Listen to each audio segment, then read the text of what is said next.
Es un principio fundamental de la atención sanitaria que adquirió muchísima importancia, tanto para los pacientes, para la familia y sobre todo para aquellas instituciones, ¿no?, que un poco pretenden o anhelan ofrecer asistencia tangible, segura y eficaz, ¿no? El objetivo principal de la seguridad del paciente siempre es promover estrategias que nos permitan a nosotros identificar y evitar la ocurrencia de fallas y errores en los procesos de atención de salud, con el fin de disminuir el impacto, ¿no?, si estos ocurrieron. Existen muchas estrategias, entre las que se encuentran actualmente las metas internacionales de la Joint Commission International. Estas promueven acciones de mejora específicas dirigidas a la seguridad del paciente y a los procesos que intervienen en los cuidados. Estas metas deben ser transversales a toda la institución y siempre se logran mediante consenso y basadas en la evidencia. Vamos a ver cuáles son estos objetivos o metas internacionales de seguridad del paciente. Son 6. En primer lugar tenemos la correcta identificación del paciente, la comunicación efectiva, la seguridad de los medicamentos de alto riesgo, cirugía segura, reducción de riesgo a infecciones asociadas en la atención de la salud y la reducción del riesgo de daños por caídas. La primera que vamos a desarrollar es la de identificación del paciente. ¿Cuál es el objetivo de identificar correctamente a los pacientes? Es fundamental para prevenir y disminuir errores en el proceso asistencial. La mayoría de las instituciones ya tiene incorporado el sistema de identificación del paciente. Casi todos utilizan pulseras identificatorias. Estas pulseras deben tener datos como, por ejemplo, nombre y apellido, fecha de nacimiento, puede tener el DNI, algunas tienen en la historia clínica del paciente, el número de historia clínica. La mayoría son datos similares, utilizan datos similares. Vamos a ver un poco también en qué momento se los identifica y qué otras herramientas podemos utilizar, ¿no? Nosotros identificamos a los pacientes, yo más o menos también les quiero contar un poco cómo nos manejamos en la institución en donde yo trabajo. El momento para identificar al paciente debe ser antes de administrar medicación, antes de que el paciente se le tome una muestra para laboratorio, por ejemplo, si el paciente es trasladado a otro lugar fuera de la habitación que tiene asignada, antes de servirles una dieta, porque esto también puede presentar algún error, pero existen otros momentos y otras circunstancias en las que nosotros podemos identificar a los pacientes. Por ejemplo, si un paciente es alérgico, si es testigo de Jehová, si tiene alto riesgo de caídas.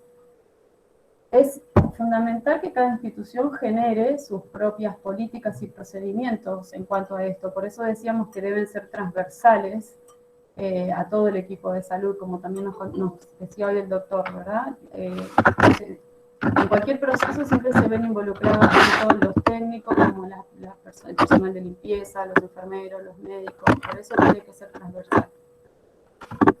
¿Qué les iba a contar?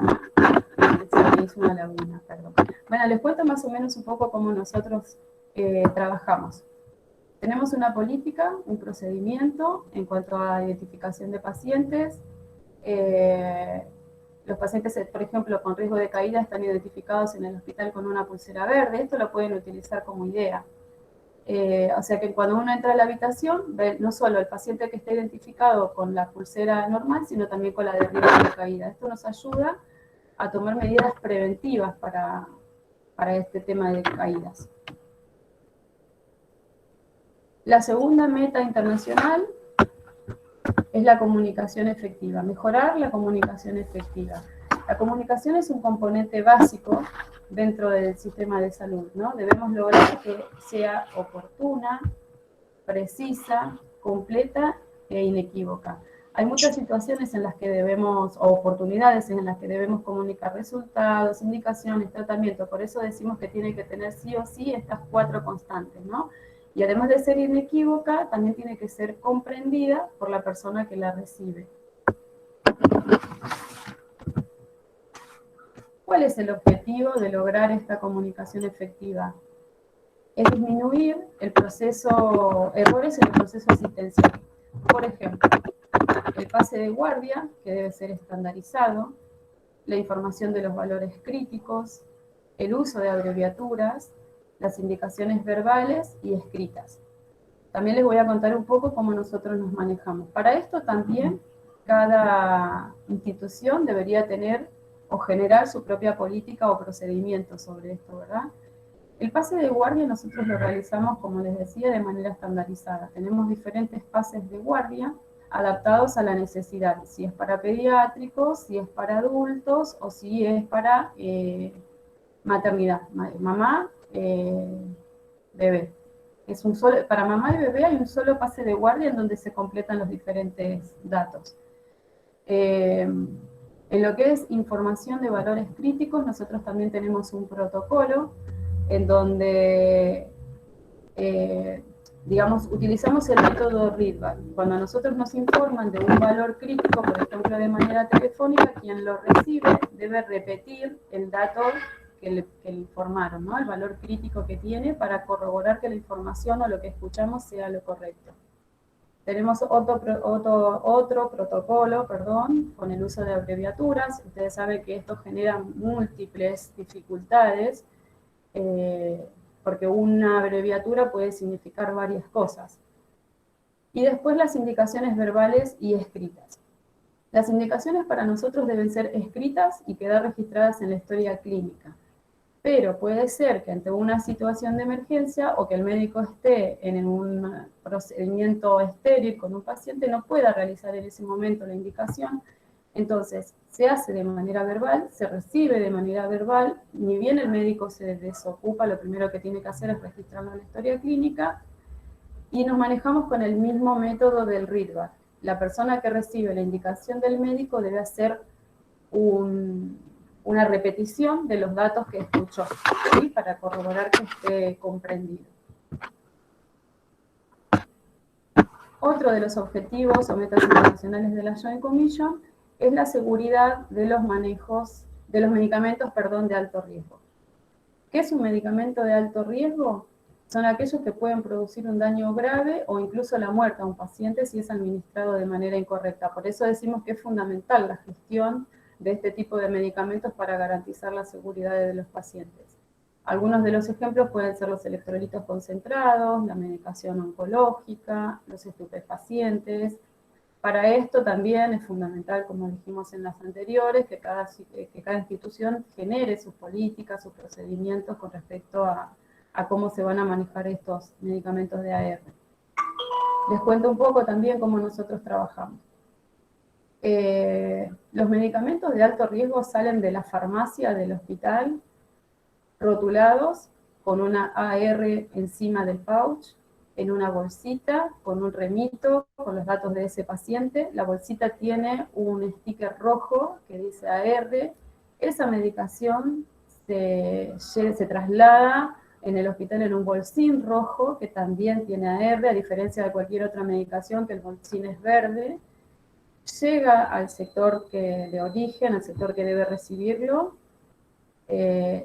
y para poder entregarlo tiene que recibirlo en mano un enfermero que va a ingresar al búnker o farmacia que tenemos en cada sector con una tarjeta identificatoria que permite el acceso a este lugar, si no la puerta no se abre.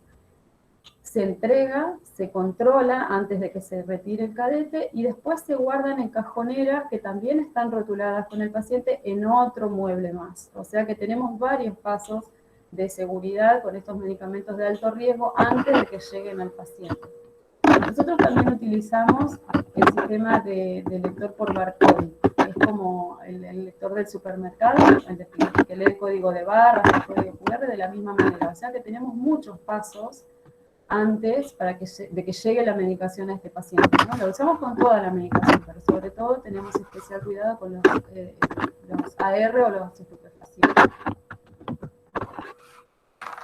Otro de nuestros objetivos o metas internacionales es la cirugía segura. Que aunque a veces este error es uno de los menos probables que otro, dentro del sistema de salud es un problema que inquieta bastante, ¿no? Puede ser la cirugía tiene que ser, tenemos que garantizar que sea correcta, en el lugar correcto y al paciente correcto.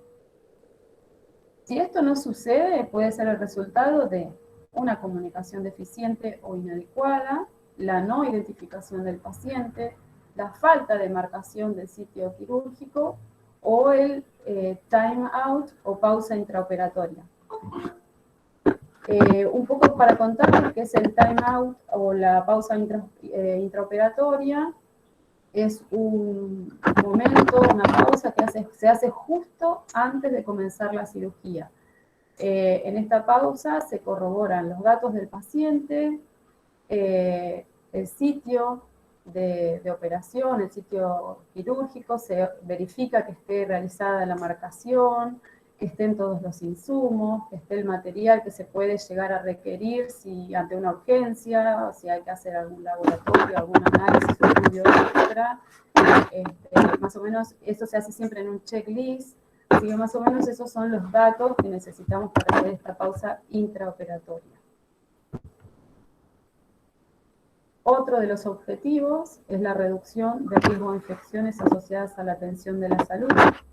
Las infecciones asociadas a los cuidados de la salud son un riesgo siempre para la seguridad de los pacientes, por lo que prevenirlos a través de medidas como la higiene de manos es considerado una prioridad en todas las instituciones que estén comprometidas, ¿no?, con una atención segura de los pacientes. Una de las más importantes y la medida más efectiva es la higiene de manos, ¿no?, para el control de las infecciones. Por eso que queremos compartir ahora con ustedes un video. Este video no tiene traducción al español, pero la verdad es que es tan explícito que no van a necesitar nada más que verlo.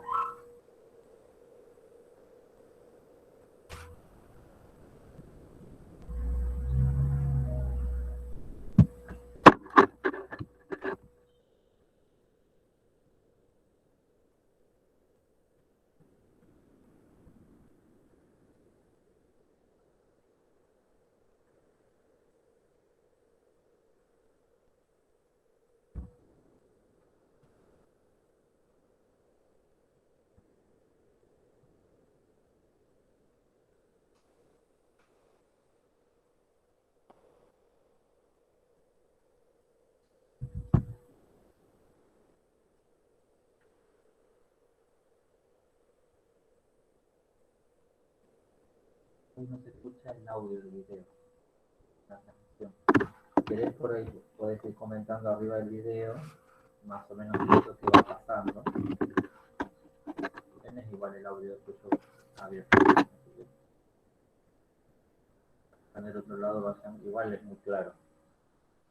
No tiene audio, ¿no?, el video, así que más o menos les voy a ir contando.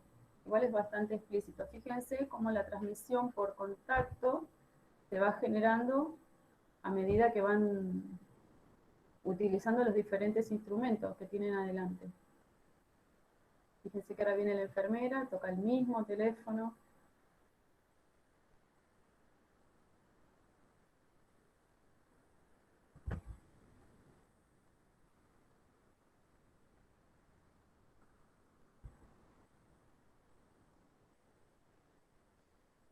La puerta. Es evidente la transmisión por contacto. Fíjense en lo que está haciendo ahora. Está programando la bomba, se acerca al paciente, toca el catéter central,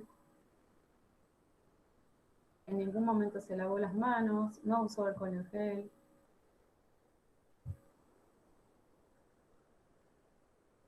Fíjense lo peligroso de la transmisión por contacto.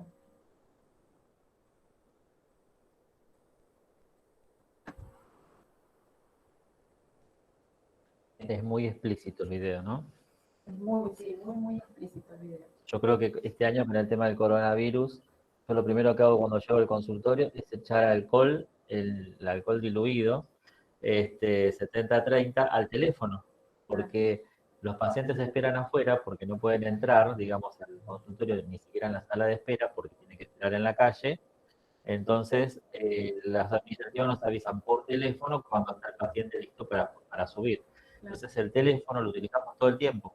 Entonces, lo primero que hago es, cuando llego al consultorio y me pongo a atender, es rociar alcohol a todo el escritorio, al teléfono. No sé si el teléfono va a funcionar porque lo mojo todo con alcohol, pero por lo menos matamos un poco los virus. Claro. Ahí está. Bueno, creo que es bastante explícito el video. Por ahí no tenía el audio, pero... ¿Puedo hacer una pregunta? Sí, Roxana. Ahí en el video se ve una enfermera después que está con un pañito, supuestamente con algún desinfectante. ¿Tiene que ser un paño descartable o puede ser que nosotros tengamos una toallita personal que la estemos enjuagando continuamente, por ejemplo, con los jabones que tienen iodopovidona? ¿Puede ser algo así o alcohol o algo de eso? En realidad lo que necesitamos siempre es alcohol. La desinfección siempre la tenemos que hacer con alcohol. Recuerden, a ver, el iodopovidona va dejando residuos eso también. Bueno, Aparte muchas gracias. El yodo también lo que va generando es, en lo que es piel, puede generar reacciones alérgicas. Y en lo que es superficies, mancha. Entonces, se está tratando de no utilizar ya tanto, digamos, el iodopovidona, y en realidad, digamos, la mejor desinfección es con el alcohol diluido, 70-30, que por esto, digamos, es lo que más se ha utilizado durante toda esta pandemia, ¿no es cierto? O sea, el alcohol, a veces las personas por ahí creen que el alcohol, si está al 96%, si está puro, tiene mayor efecto bactericida y no es así, ¿sí? Al contrario, reseca más la piel, reseca más las manos, daña más las superficies que uno está limpiando. Imagínense que las estructuras que usábamos nosotros en el consultorio, las tubuladuras de los copios, de los tensiómetros, son de goma, y cuando uno utiliza el alcohol, ¿sí? El alcohol puro, reseca esas estructuras y las termina dañando, ¿sí? Entonces, por eso es que siempre es preferible hacer la limpieza con el alcohol diluido, ¿sí? Bueno, muchas gracias. Y si uno, digamos, tiene, digamos, algún paño o algún elemento que utiliza siempre para limpiar alguna superficie, bueno, esa superficie o ese paño que se utiliza, con que esté higienizado regularmente, y cuando uno va a desinfectar una estructura, rocía un poco con alcohol y después pasa el paño, sería suficiente, ¿sí? Permiso, ¿no? Acotando a lo que es la higiene del lavado de manos, ¿sí? Por eso es tan importante y fundamental el lavado de manos, ¿sí? Tenemos 5 pasos que son 5 momentos en los cuales son tan importantes esto de lavarse las manos, de no estar todo el tiempo en contacto, quizás de tener un baño o algo en las manos, ¿sí? Simplemente con el hecho de lavarse las manos con agua y con jabón, antes de ingresar a la unidad donde esté el paciente, antes de estar en contacto con ese paciente, ¿sí? Antes de que yo esté en contacto, entro, me lavo nuevamente las manos, ¿sí? Si yo voy a estar en contacto con algún fluido de ese paciente, como por ejemplo, yo voy a cambiar de pañal, tengo que descartar la bolsa recolectora de orina, tengo que hacer una curación, ¿sí? Antes de todo eso, solamente tengo que lavar las manos, ¿sí? Cuando yo termino de hacer ese procedimiento, también tengo que volver a lavarse las manos, ¿sí? Para salir de la habitación o de donde esté el paciente. Cuando salgo de ese lugar, me vuelvo a lavar las manos, ¿sí? Son 5 pasos fundamentales que están regulados por la OMS, por la Organización Mundial de la Salud, los cuales, siguiendo estos pasos, evitamos muchísimo esta transmisión por contacto de los microorganismos, que como bien el estudio que fue en la licenciada, fíjense, no se lava la mano. Y entonces tiene uno tiene otro paciente o algún familiar que vuelve a hacer contacto con esos lugares que estamos colocando la enfermera, y se empieza a fíjense en el video como muestra de que toca el catéter del paciente, que no se lavó la mano, fíjense cómo se ve el microorganismo que empiezan a ingresar y actualmente del paciente. Entonces, por eso es fundamental el lavado de manos. Es la única manera que tenemos de protegernos, de proteger al otro, como se dice siempre, ¿no? Nosotros con las manos salvamos vidas, ¿sí? Por lo tanto, el lavado de manos también. Así que recuerden, la buena higiene y mantener este contacto de microorganismos y no transmitirlos es el lavado de manos. Bien, ahora terminando cortando acá con hablando del cerebro, ya dejamos de vuelta con Gabriel. Bueno, otro de los objetivos como metas internacionales de la Joint Commission es la reducción del riesgo de daños por caídas.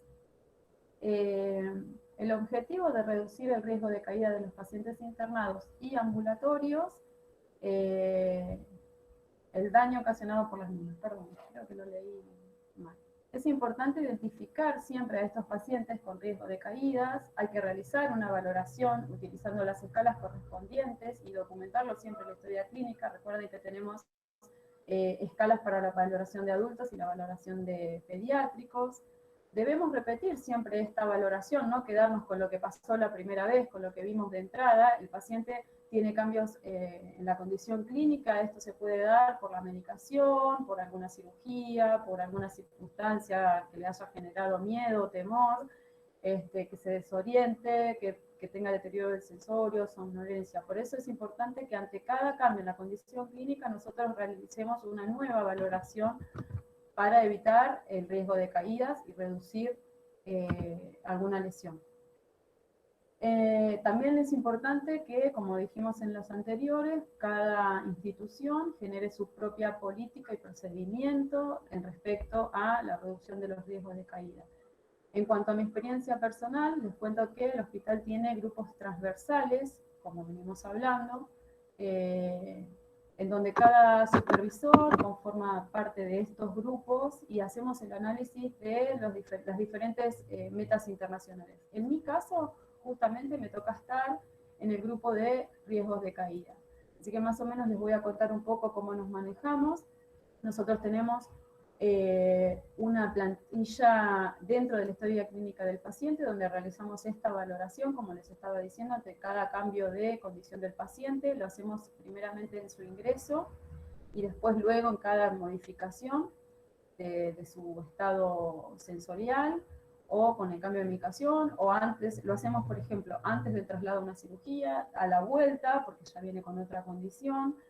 Y si el paciente sufriera una caída, tenemos una planilla estandarizada que nosotros completamos con los datos del paciente, con la medicación que toma, el momento en que ocurrió la caída, el horario, si se encontraba solo o acompañado, si tenía las barandas elevadas, bueno, toda la situación y todo el contexto del paciente. Ese paciente es evaluado por un médico, se deja en esta planilla registro de lo que se le hizo o si se le dio alguna medicación extra relacionada con esta caída, algún analgésico nuevo o lo que fuese. Cada 3 meses nosotros después las recolectamos y cada 3 meses hacemos un corte para analizar estos datos y todas esas caídas que tuvimos en ese trimestre. Y por supuesto después presentamos un informe a nuestro departamento de enfermería. Pero esto no queda ahí, nosotros después trabajamos con mi compañera, en este grupo somos 3 personas las que integramos el equipo, y trabajamos después con ese sector o ese grupo, ese equipo de trabajo que fue el que demostró en ese corte que tuvo más eventos de caídas en su sector. Siempre la manera es mediante el aprendizaje, mediante la educación. Nosotros hacemos capacitaciones incidentales, preparamos PowerPoints o juegos, muchas veces hacemos juegos en el turno que tengan que ver con esto del riesgo de caída en nuestro caso. La idea es generar un ambiente y un clima de aprendizaje, ¿no? Que uno no tenga miedo de reportar una caída, todo lo contrario, que uno se anime porque de esto surge la mejora. La oportunidad de mejora siempre va a surgir del aprendizaje y de lo que nosotros queramos para la seguridad de nuestros pacientes.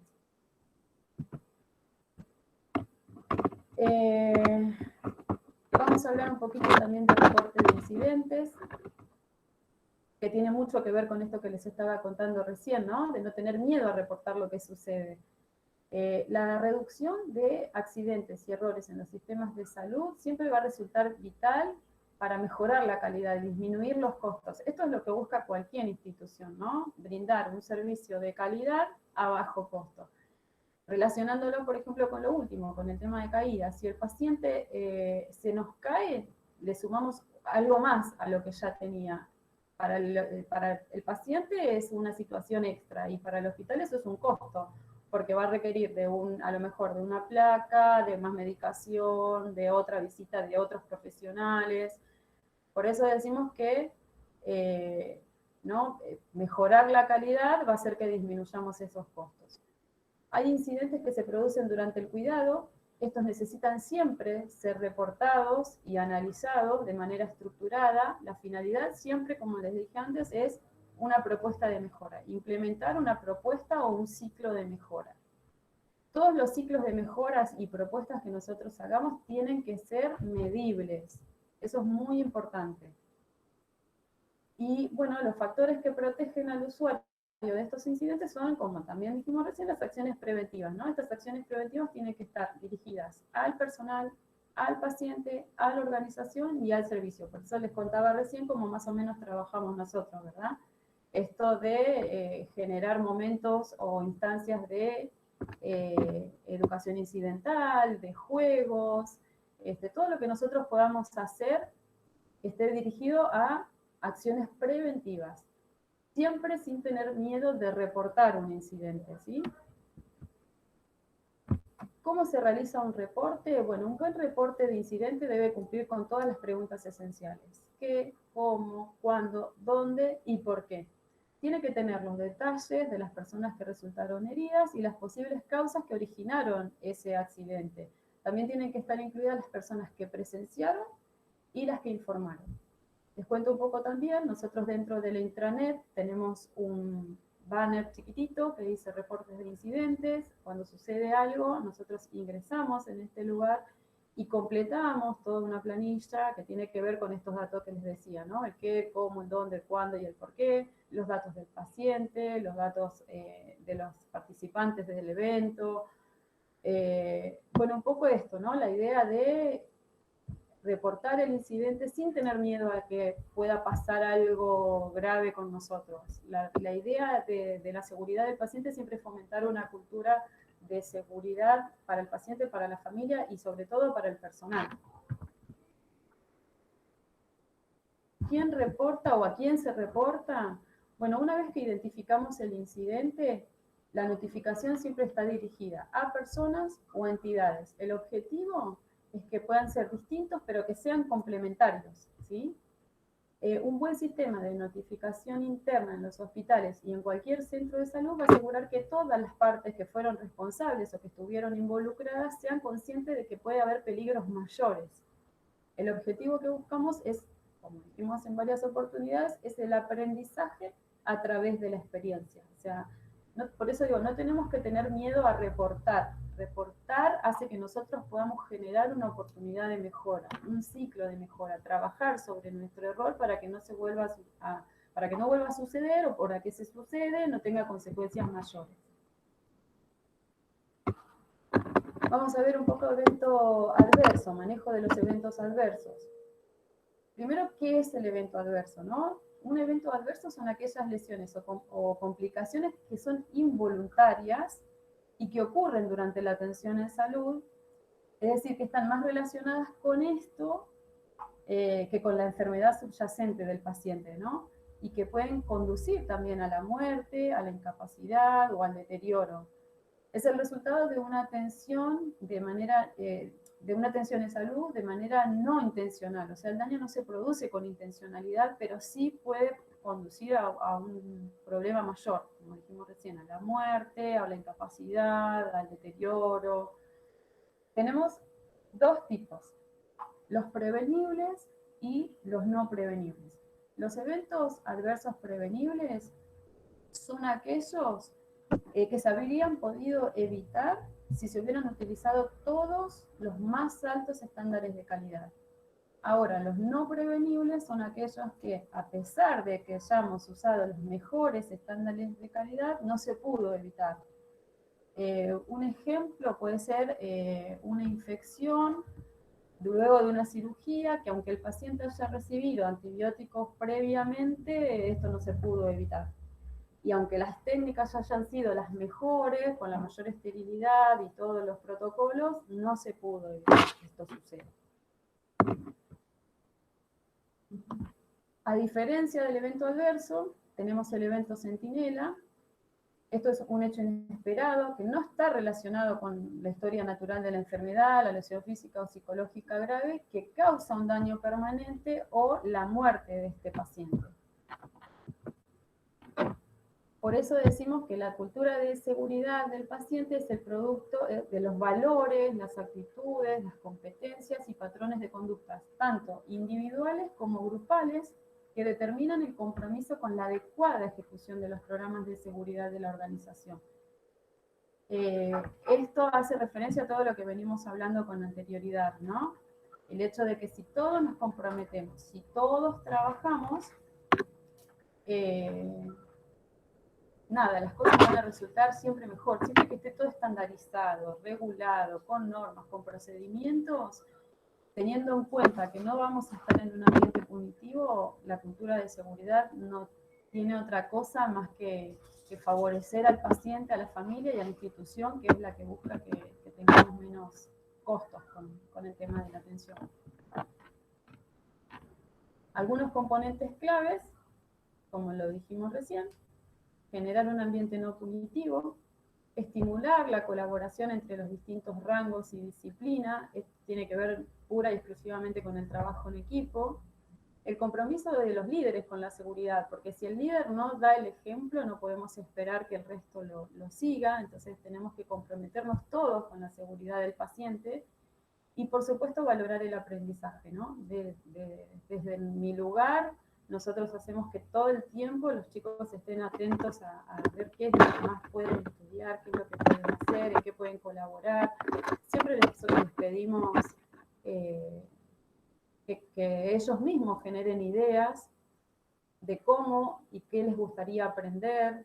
Siempre valorar el aprendizaje y comprometerse con esto. Así que bueno, muchas gracias. Espero que les haya quedado claro. Disculpen si me notaron un poquito nerviosa. Ahí también está el mail de la licenciada, ¿sí? Por si quieren después, o se les ocurre alguna consulta, alguna pregunta, algo que les haya quedado en duda y que quizás no se animaron o no la enviaron hoy ahora en el chat para que la licenciada la pueda responder. Sí, ella les deja su mail también para que ustedes puedan enviarles algún mensaje para sacarse las dudas que tengan, ¿sí? Bien. Bueno, gracias, Gabriela. ¿Sí? Es un tema muy interesante, muy importante, ¿sí? A tener en cuenta a todos los que trabajamos con salud, la seguridad del paciente. Vamos a ver si hay algunas preguntas, y si no, pueden ir abriendo los micrófonos, ¿sí? Y le pueden ir preguntando a la licenciada. A ver.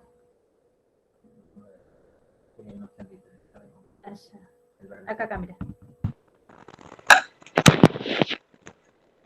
Ahí está.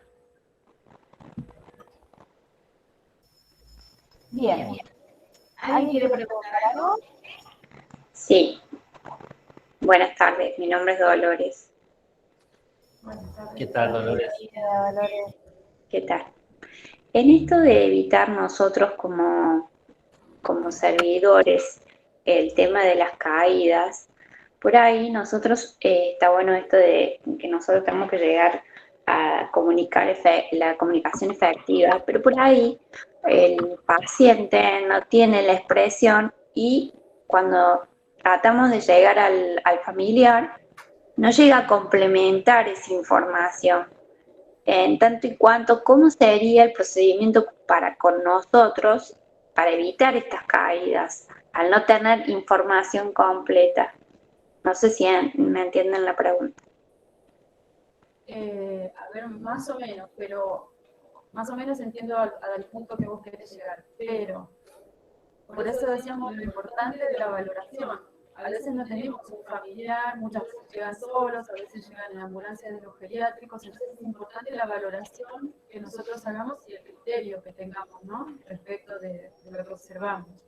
No sé si respondo a tu pregunta. Sí. Vamos por ahí. Pero en tanto y en cuanto, ¿qué podemos hacer nosotros en ese caso? Y a ver, las medidas que vos consideres que son necesarias, por ejemplo, si te traen un paciente de un geriátrico, o sea, es lo que yo haría, ¿no? Si me traen un paciente de un geriátrico solito, mayor, a lo mejor desorientado, y lo primero que voy a hacer es tenerlo en la habitación más cercana al lobby, por ejemplo, verificar que las barandas de la cama estén levantadas, que las ruedas estén frenadas, no sé, que tenga todos sus objetos Baranda y personales. contención. Nosotros tenemos una política y un procedimiento con respecto de la contención. No sé Sí. si en todos lados es igual. Nosotros no podemos contener al paciente solo porque nosotros lo decidimos. Esto tiene que tener una indicación médica, en historia clínica. A lo mejor en otros lugares lo pueden hacer igual. A ver, quizás si la situación lo amerita y mi criterio corresponde, a lo mejor lo voy a contener, pero lo que voy a hacer es procurar que cuanto más rápido el médico me pueda indicar en la historia clínica la contención, mejor. Yo te hablo de nuestro protocolo, ¿eh? Sí, no, basado en eso. Claro, es del mío, el lugar donde yo trabajo, pero bueno, cada institución puede tener otro Claro, diferente. ¿no? Obvio. Muchas gracias, licenciada. Bien. A ver si hay alguna pregunta en el chat.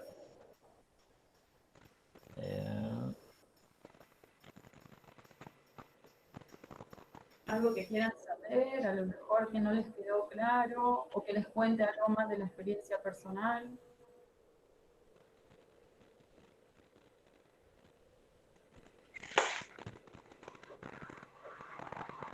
Bien. Bueno. Preguntas en el chat no hay, así que se ve que nos quedó todo claro. Bueno, lo más importante, digamos, que tiene que quedarles en claro de lo que es la charla de hoy, sí, es el tema de la comunicación, que ya lo hemos tratado en otros talleres previos, junto con la licenciada Oliva, que la comunicación de todo el equipo de salud y esta cuestión, digamos, de no tener miedo a notificar, digamos, un error, una equivocación, ¿sí? Porque a veces uno piensa o piensa de manera errónea, ¿no? De que si uno notifica tal o cual error, ¿sí? Eso me va a jugar a mi contra en lo laboral, ¿sí? Que por ahí a lo mejor me va a generar a mí algún problema en el trabajo. Todo lo contrario, toda institución, digamos, que se jacte de mejorar la calidad de atención, ¿sí? Hace hincapié en que cada uno del equipo de salud notifique los errores, ¿sí? ¿Para qué? Para tratar de brindar herramientas y elementos que prevengan a futuro ese mismo error. Porque si no existe un lugar, digamos, a donde no cometan errores. Eso no pasa ni acá, ni en el italiano, ni en Oxford, en ningún lado, ¿sí? En todos los lugares se cometen errores. Pero lo importante es notificar esos errores para tomar herramientas y elementos que puedan prevenir para que no vuelvan a ocurrir. Ahora sí, se produce un error.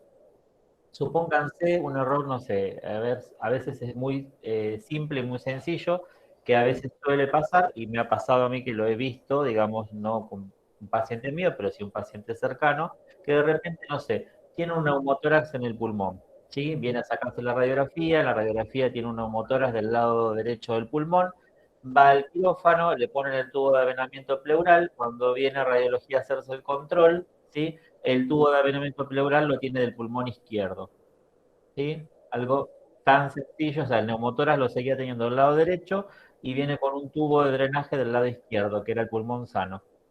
Entonces, ¿ahí qué pasó? Hubo un error no solamente del cirujano, que fue el que hizo el procedimiento, ¿sí?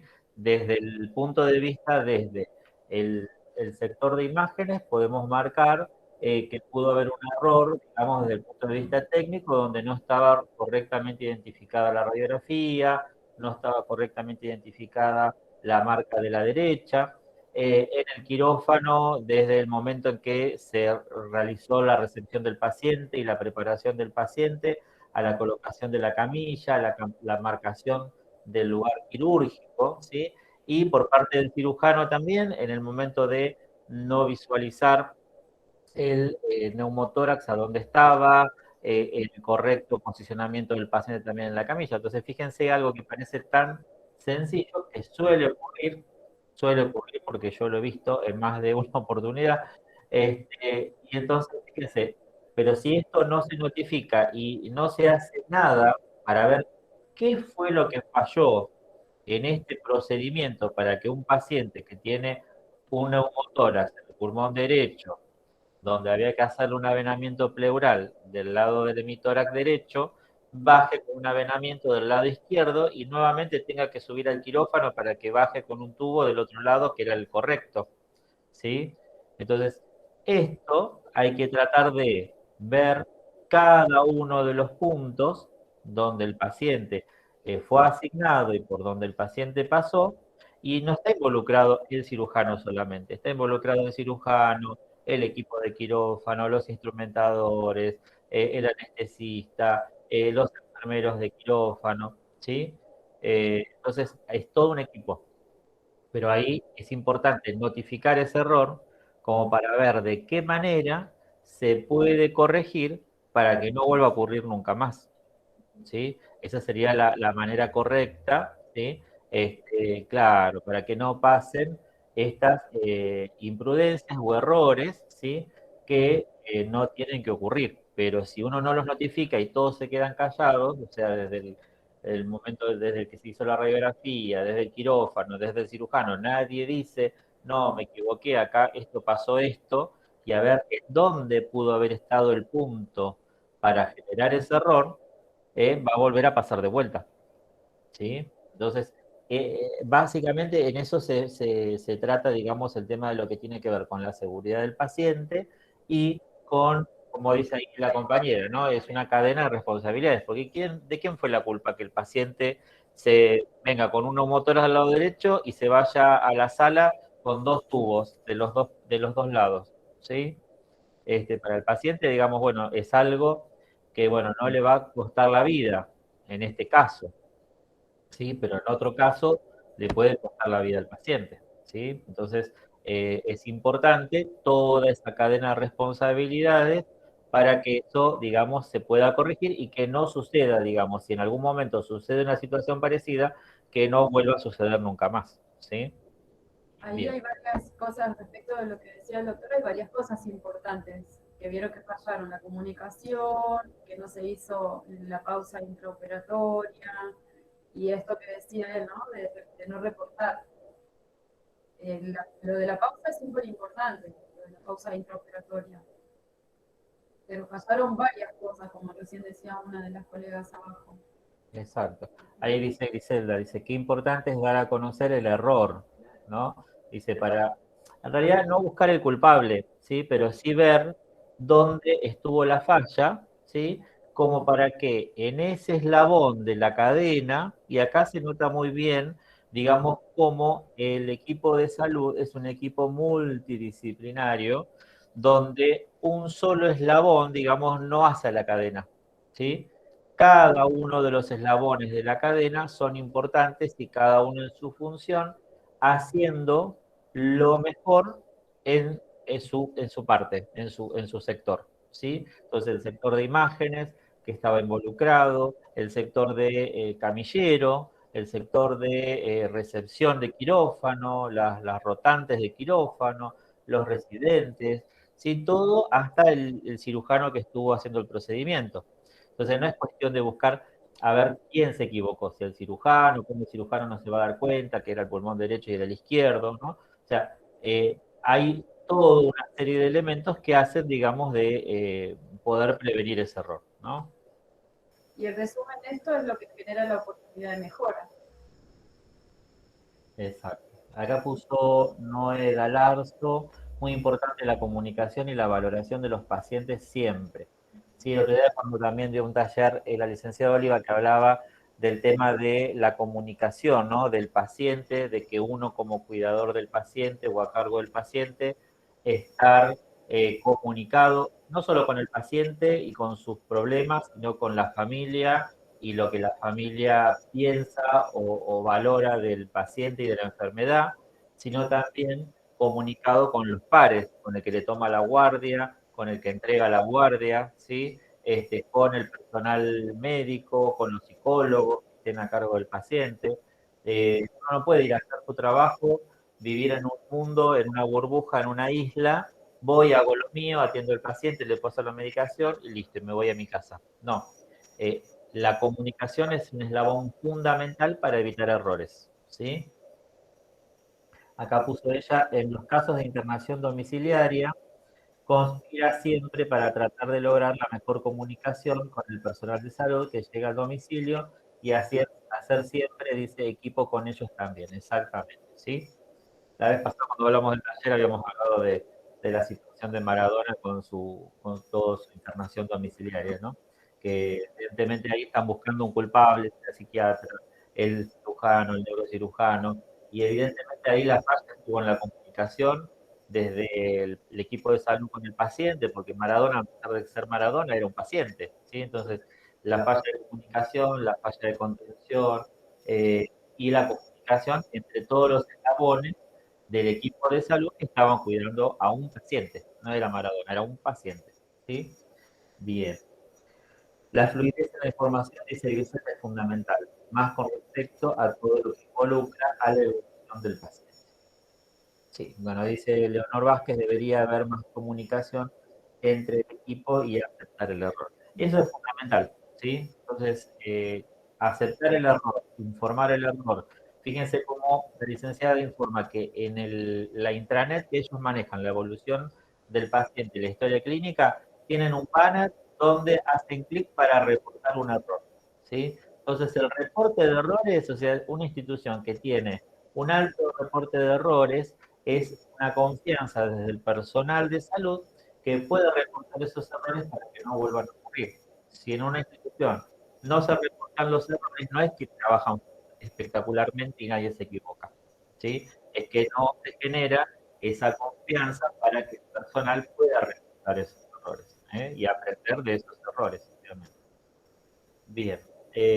Había alguien que levantó la mano también. No sé, acá Natalia Sudicki levantó la mano, pero no sé por qué. Por ahí quería preguntar algo, Natalia. ¿No? Bien. Porque a veces veo que ahora tiene que levantar la manito, pero bueno. Bien. ¿Alguna duda más que se ha quedado? ¿Se aclararon más o menos las dudas que pudieron haber surgido?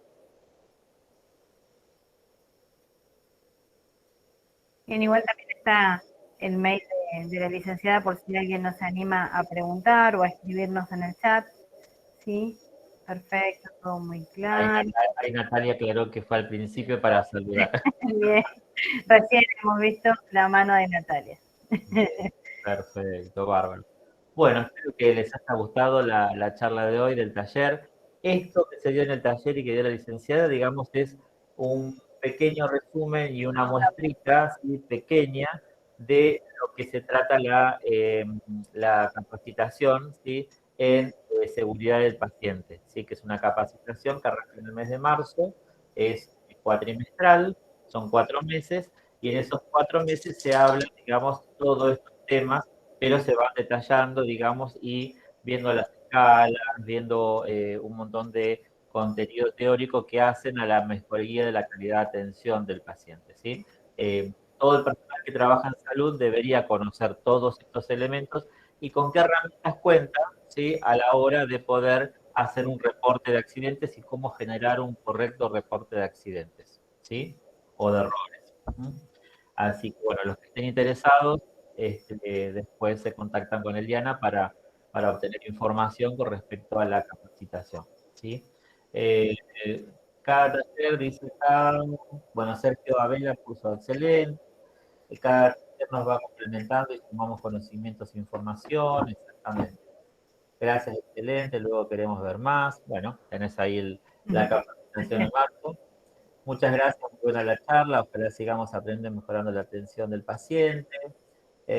Como dice ahí Sudiki y Natalia, no ocupa espacio, no, por supuesto. Nosotros en salud estamos todo el tiempo capacitándonos y capacitando. La base de nuestro conocimiento no sirve de nada si nosotros no compartimos ese conocimiento. Entonces, a veces nos podemos equivocar en alguna cosa que podamos llegar a decir, pero siempre, digamos, el objetivo es dar la capacitación por la información que nosotros recibimos. Entonces, esto que nosotros estamos haciendo ahora, que es un ida y vuelta, en el cual nosotros brindamos contenido teórico aplicado a la experiencia de la licenciada Gentile lo comentó a este contenido en base a la experiencia de su lugar de trabajo. Por eso aclaró, en mi lugar de trabajo manejamos esta forma, lo cual no quiere decir que sea la única ni que sea la correcta, ¿sí? Por ahí a lo mejor en otro lugar utilizan otra forma y esa otra forma les va mejor, ¿sí? Pero bueno, lo importante es compartir la experiencia y compartir la metodología de trabajo como para que ustedes vean de que no en todos los trabajos o en todos los centros de salud se trabaja de la misma manera y que en realidad la calidad de atención, ¿no? Y vieron esto que les da el commission de la calidad de atención de los hospitales y todo eso, tiene que ver con todas estas cuestiones, ¿no? Los reportes de errores, los reportes de accidentes que hacen a la mejoría de la calidad de atención. Entonces son diferentes escalas para poder evaluar la calidad de atención del lugar. Entonces está bueno que en un centro de salud o en un lugar de hospitalario se genere, digamos, esta cuestión donde se preocupen por la calidad de atención y por el reporte de errores. ¿Sí? Bien. Después acá puso Leonor Velázquez. Respecto a la sujeción en pacientes, a veces hay pacientes con brotes psicóticos y no se logra calmar con medicación. No todas las camas de instituciones tienen barandas, recurrimos a la sujeción. Bien. ¿Qué contestamos con respecto? Voy a dejar que charlen un poco ellas. Yo ya tengo para darle mi opinión, pero bueno, la dejamos a la licenciada que les comente, a ver. No, y un poco es como estábamos hablando recién, depende de cada institución, cómo se van a manejar y la situación en el momento. Si el paciente está en ese estado y no hay medicación que lo baje, que lo calme un poquito, y sí, no nos va a quedar otro que recurrir a la sujeción, porque puede surgir un problema mayor, se caiga, que tenga una fractura expuesta, una contusión, y nada, mayores dificultades a este paciente. O sea, que por eso decía que también tiene que ver un poco con el criterio y con el contexto, con la situación del paciente. Claro, eso siempre tiene mucho que ver, porque ya estamos hablando más de los pacientes ya de salud mental, ¿sí?